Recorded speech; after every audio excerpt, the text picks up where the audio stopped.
नमो नमः। आप सभी के सामने एक बहुत ही सुंदर प्रसंग लेकर के उपस्थित हुआ हूँ। ये भक्तमाल की कथा है।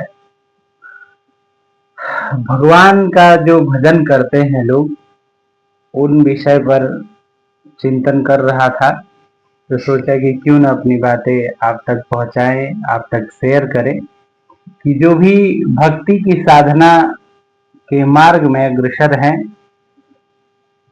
उनका प्रयास किस तरह का होना चाहिए, या प्रयास करने में मार्ग में बाधाएं आ रही हैं, विघ्न बार बार पैदा हो रहा है, तो उन्हें किस प्रकार का चिंतन करना चाहिए। इन सारे विषयों को लेकर के मन में विचार हो रहा था कि क्यों ना कुछ आपसे बातें की जाए। तो इसी प्रसंग पर कि जब जब किसी भी भक्त को संदेह हुआ है उसके खुद की भक्ति पर कि भगवान मिलेंगे कि नहीं मिलेंगे,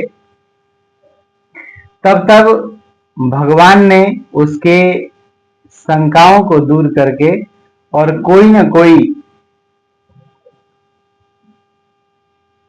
कोई उसके सामने ऐसा संकेत प्रस्तुत किया है जिससे कि उसको यह आभास हुआ है कि नहीं, भगवान मुझे भी मिल सकते हैं। ऐसे अनेकों दृष्टांत हैं और वह भगवान इतने सरल हैं, इतने सुंदर हैं, इतने मधुर हैं कि उनके बारे में क्या कहा जाए। मैं तो एक बहुत तुच्छ सा साधक हूँ और खुद को साधक भी कहना मेरे लिए थोड़ा ज्यादा ही होगा। मैं केवल ईश्वर भक्ति अंतःकरण मन से करता हूँ। बाह्य की चीजें हमें पसंद नहीं आती हैं, तो जितना हो सके मैं हरिभजन किया करता हूँ, मन ही मन। बाहर के मन या ऐसे जगहों का कभी संयोग होता है तो वहाँ थोड़ा प्रवृत्ति मुखर है, तो मैं उसको गा करके प्रस्तुत कर देता हूँ। भगवान का भजन हो या भगवान का संकीर्तन हो या जप नाम हो, भगवान नाम संकीर्तन हो, तो ऐसी प्रवृत्तियां कुछ मेरे अंदर है। तो इन्हीं सब बातों को लेकर के मैं चिंतन कर रहा था। एक प्रसंग आता है विभीषण का श्री रामचरितमानस में। ये प्रसंग है कि विभीषण के मन में यह संदेह हो गया अनवरत साधना करते करते कि मैं तो राक्षस कुल का हूं, तो क्या भगवान मुझे भी दर्शन देंगे। मैं राक्षस कुल का हूं तो क्या भगवान मुझे दर्शन देंगे, क्योंकि हम उन चीजों का भोजन करते हैं जो भक्षाभक्त है, उन चीजों का पान करते हैं जो जिसे पिया नहीं जा सकता, अर्थात सोमरस। तो इन सब का पान करते वक्त जब जब जब जब विचार ये आता था विभीषण को,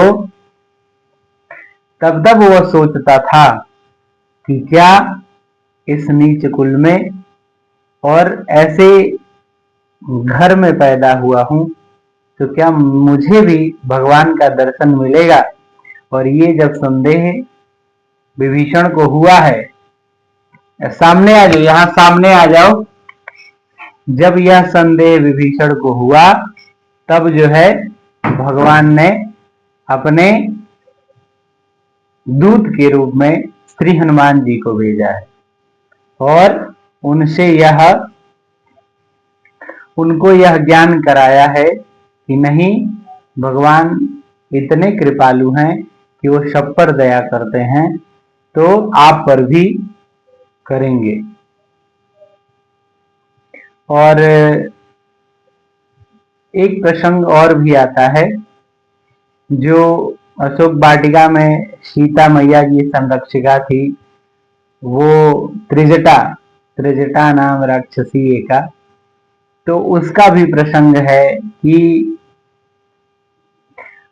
रामचरितमानस का ही है कि उसने स्वप्न में देखा था कि लंका का सर्वनाश होगा और रावण का जो मुख है वह दक्षिण की तरफ लिटाया हुआ है, और सॉरी उत्तर की तरफ है, और पैर दक्षिण की तरफ है, यानी उसके आयु का हरण हो रहा है, समूल लंका का विनाश हो रहा है। एक ऐसा बंदर आने वाला है जो संपूर्ण लंका को जला करके भस्म कर देगा।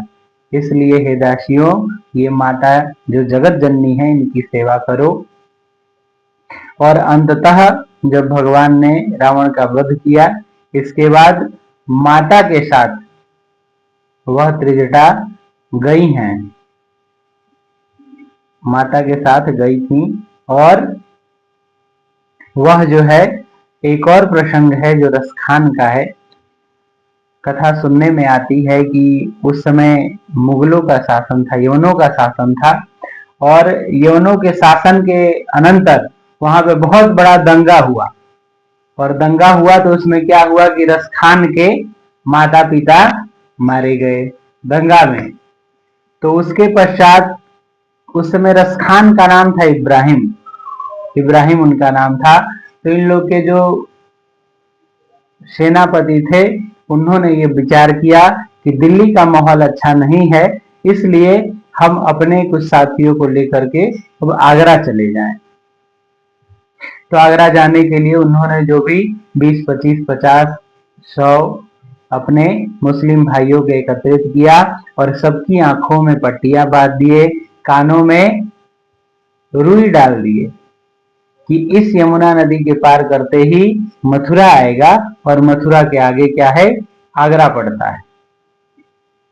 तो आंखों पे पट्टी इसलिए बांध दिया कि हिंदुओं का देवता वहां निवास करता है, इसलिए कोई हिंदुओं के देवताओं को देख नहीं पाएंगे और न ही वहां के भजन को सुनेंगे, क्योंकि अगर देख लिए और सुन लिए तो क्या पता इनका मन परिवर्तित हो जाए।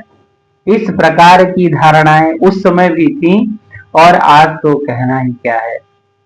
तो हुआ यूं ही कि रसखान जैसे जैसे यमुना नदी को पार करते चले आए, इब्राहिम उस समय उनका नाम था, तो उनको बांसुरी की धुन सुनाई दे रही थी।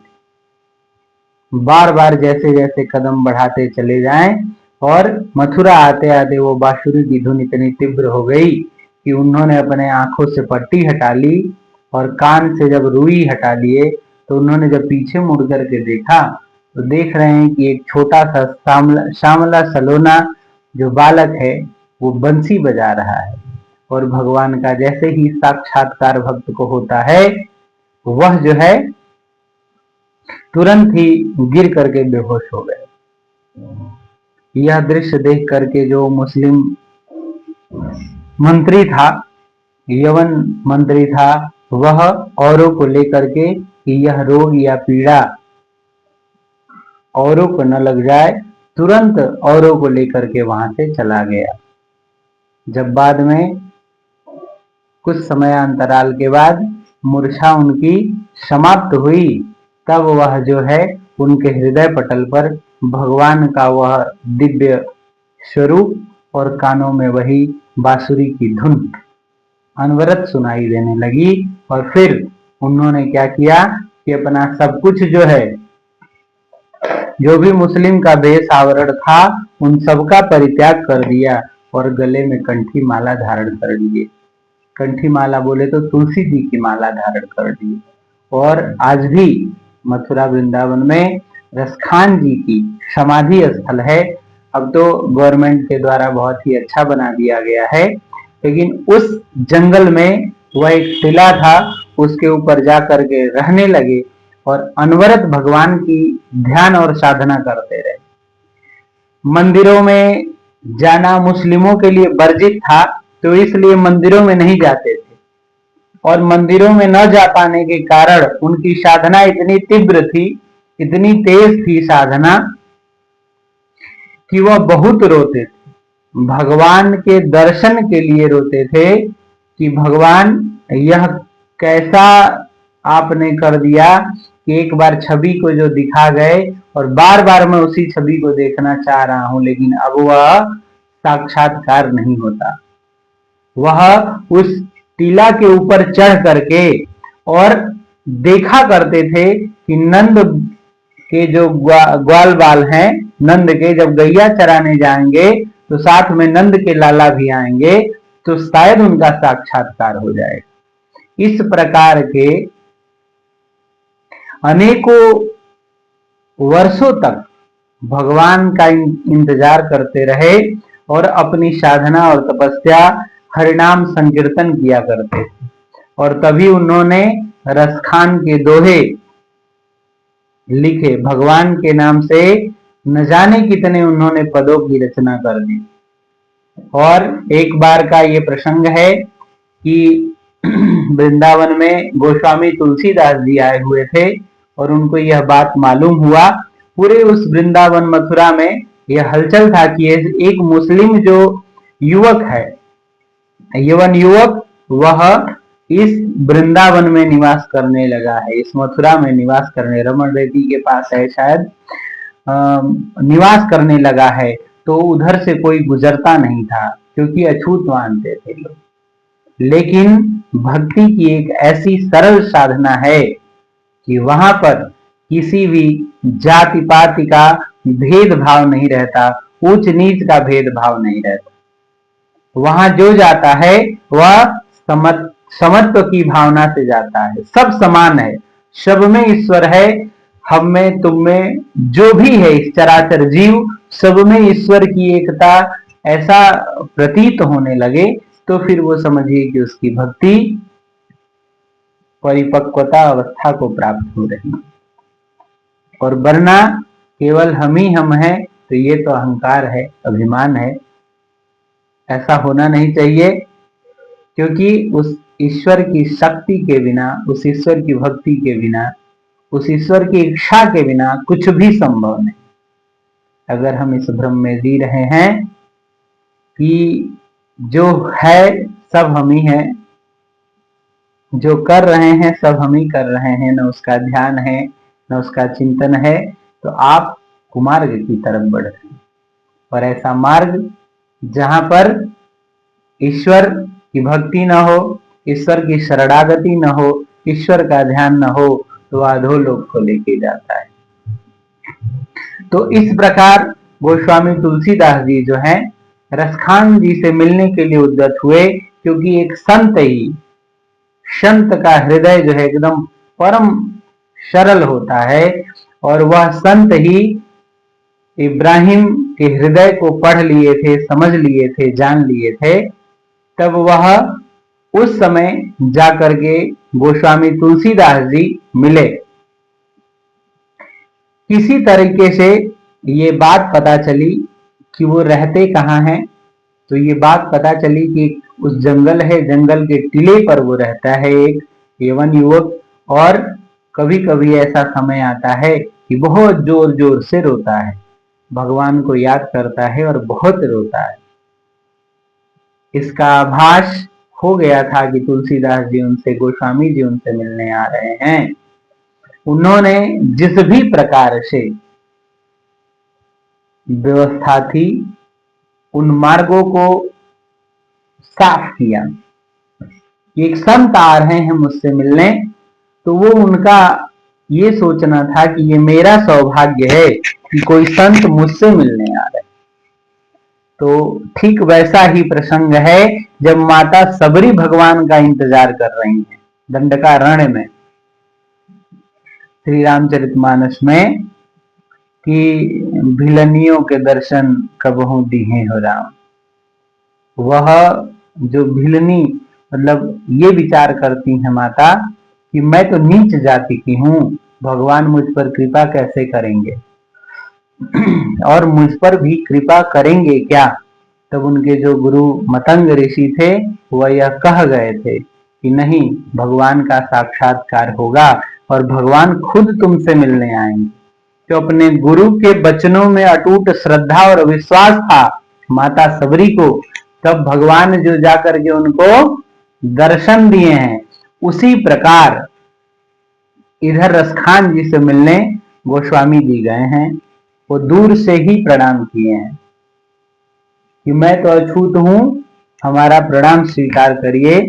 और उनको एक आसन पर बैठाए हैं, जो भी शिला थी वहां पर, और वो हाथ जोड़ के यही निवेदन किए हैं कि प्रभु भगवान, मैं आपका किस प्रकार सेवा कर सकता हूँ। न मैं जल पिलाने के योग्य हूँ और न ही कुछ मेरे पास यहाँ उपलब्ध है। मैं यहाँ के जंगल के वनों में जो कुछ फल मिलते हैं उनको खा करके अपना जीवन व्यतीत करता हूँ और यमुना जी का जलपान करता हूँ। इस प्रकार की जब श्रद्धा और भक्ति हो जाए, भगवान की अनन्य चिंता, जो अनेकता है उसमें एकता हो जाए, तब फिर भगवान उस भक्त की परीक्षा लेना भी बंद कर देते हैं और भगवान से साक्षात्कार होता है और ये शरीर आत्मा से परमात्मा का मिलन हो जाता है। मैं कोई संत नहीं, मैं कोई ज्ञानी नहीं, मैं कोई विद्वान नहीं, मैं एक तुच्छ सा, अदना सा, थोड़ा बहुत जानने वाला हूँ, जो कोई न कोई प्रसंग सुन करके और सोचता हूँ कि सबको जानना चाहिए कि क्या है, क्योंकि ये सारी चीजें आज के समय में विलुप्त होती जा रही। श्री रामचरितमानस की कथा, श्रीमद् भागवत की कथा जरूर सुन रहे हैं लोग, लेकिन जो आजकल का ट्रेंड है वो सब तक नहीं पहुंच पा रही है। जो आज की युवा पीढ़ी है नहीं जान पा रही है कि क्या सही है और क्या गलत है। तो इन चीजों को विचार करके मैंने सोचा कि ये थोड़ा सा किया जाए, और इस प्रकार गोस्वामी जी ने कहा है कि आप ऐसा क्यों विचार करते हैं, आप अपने दोहे से, दोहे को सुना करके और हमारी सेवा कर सकते हैं। तो रसखान जी ने नीचे बैठ करके अपना आसन लगाया है और तानपुरे पर भगवान का वही दोहों को सुनाया है। जिस प्रकार से तुलसीदास जी प्रसन्न हुए हैं और फिर प्रणाम बंदगी करके अपने मार्ग में वापस आ गए हैं, उनकी बारंबार उनको प्रणाम किए हैं कि आप दिव्य हैं, आप दिव्य हैं, जो भगवान का साक्षात्कार हो गया और वहीं से उनका नाम रसखान पड़ा है। तो ये एक प्रसंग था जो मैं आप लोग के साथ शेयर किया। कितना सही कितना गलत है इसके बारे में तो जानकारी नहीं है, पता भी नहीं है, और नहीं मैं उस योग्य हूं कि उसका परीक्षण कर सकूं। लेकिन ये आप सभी से करबद्ध निवेदन है कि जरूर भगवत भक्ति जिस प्रकार से हो उतना ही करिए। प्रयास यही रहे कि किसी का हित न हो पाए, आपसे किसी को कष्ट न पहुंचे। जितना हो प्रसन्न रहिए, खुद भी रहिए, सबको करके रखिए। हर तरफ आनंद है। माया से घिरे हुए हैं हम सभी, तो उस माया से जैसे विमुख होंगे वैसे सब कुछ सही होने लगेगा। सब कुछ आप हर वो कार्य करिए। मैं कुछ भी ऐसा नहीं कहता कि आप इन कार्यों को छोड़ दें, इन कार्यों को नहीं करें, लेकिन सब कार्यों को करते हुए भगवान का भजन। अब भगवान का भजन में राधे राधे हो या राधे कृष्णा कृष्णा हो, हर हर महादेव हो या जय श्री राम हो, जय श्री राम हो या जय हनुमान हो, जय माता दी हो, जो जिसको ही मानता है उसी प्रकार भगवान उसकी उसी रूप में सहायता करते हैं। भगवान का कोई विशेष रूप नहीं, ठीक है, वह हर वो रूप में है, हर वो प्राणी में है, हर वो जीव में है, जो जहां मान लेंगे वहीं वो उपस्थित है।